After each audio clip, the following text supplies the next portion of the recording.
People are always asking me how I got my chest so big. So in this video, I figured I'd explain to you guys everything that I did and what I do now to have a crazy big, disproportionate chest like I do.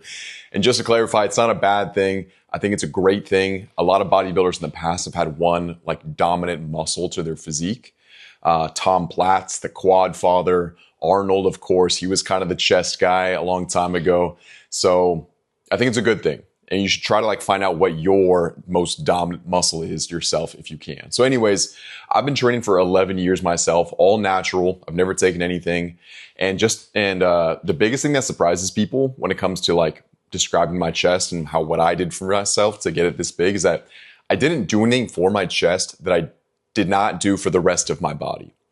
What I mean by that is I didn't hit my chest 3 times a week and then only hit my shoulders or my arms 1 time a week.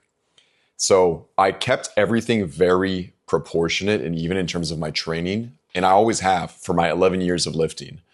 The biggest factor for me that I think got my chest as big as it is, 2 things.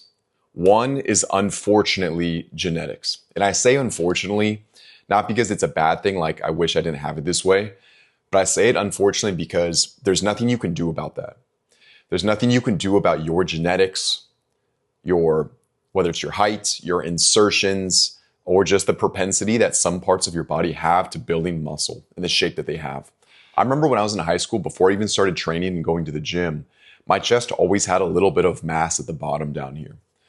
I don't know how that happened. I don't know what it was from. It was just genetic. I wasn't going to the gym. I was doing sports, but sports like basketball and volleyball, they don't build muscle in that way. So genetically, I think I was given a hand up with my chest. And then as I started to train, my chest just kind of exploded a lot more than the rest of my muscles in my body. So it took a lot of time of training to actually build more muscle and get it bigger to what it is now. But it helped significantly with the fact that I had some really good genetics for not just chest, but also building muscle in general. That's important to realize because one thing that people don't think about too much in bodybuilding is that there's a spectrum of the results you'll get. As much as some people want to be these super jacked out bodybuilders as big as they can possibly be, not everybody can be like that. And it is due to your genetics. It's due to your genetic potential of how well your muscles respond to the stimulus you give them. For example, and also to add on to that, if you have higher testosterone than somebody else, that can also cause a wide range of results for you in your health and fitness journey. So there's a lot of variables when it comes to getting results, but some of them are good and some of them might hurt you when you compare yourself to other people. But for me, I was always genetically blessed with a good chest even before I started going to the gym and training. And then as I started training seriously, it just was a hyper responder compared to the rest of my physique. I'm really happy with my physique overall, but I mean, it's pretty clear that I have a chest dominant physique. And like I said, there's nothing that I did for my chest specifically to get it this way. But one thing that I do want to highlight is a tip when it comes to chest that I heard from Arnold Schwarzenegger a long time ago. He did an interview and somebody asked him about his chest and what he did to get it so big. And in this interview, he said something that stuck with me that I always think about when I'm training for chest workouts, which is that when you're pushing for chest, when you're doing bench press or press machines, don't just stop at the 90 degrees, like when the bar would hit your chest or when your elbows are at 90 degrees with the rest of your body. Go farther back if you can. See how much more I'm stretching now? And all of this muscle on my chest is being activated a lot more than as if I just stopped right there.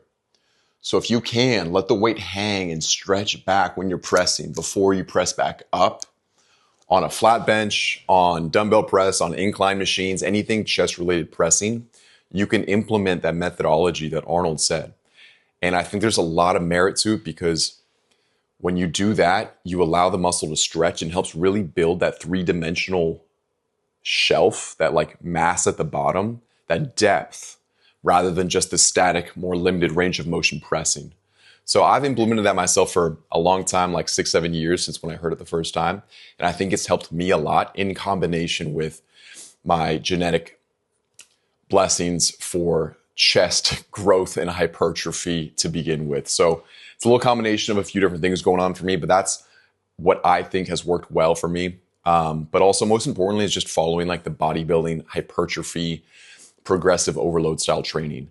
That's really how you build muscle, how you get stronger, how you get results when it comes to anything health and fitness related, not just for your chest, but really any muscle. If you're trying to get bigger and stronger, look into hypertrophy training and also figure out, what you're good at. Figure out what you're good at so you can stick with it for a long time. So that's how I got my chest so big. Hope this was helpful. And let me know if you guys have any comments or questions.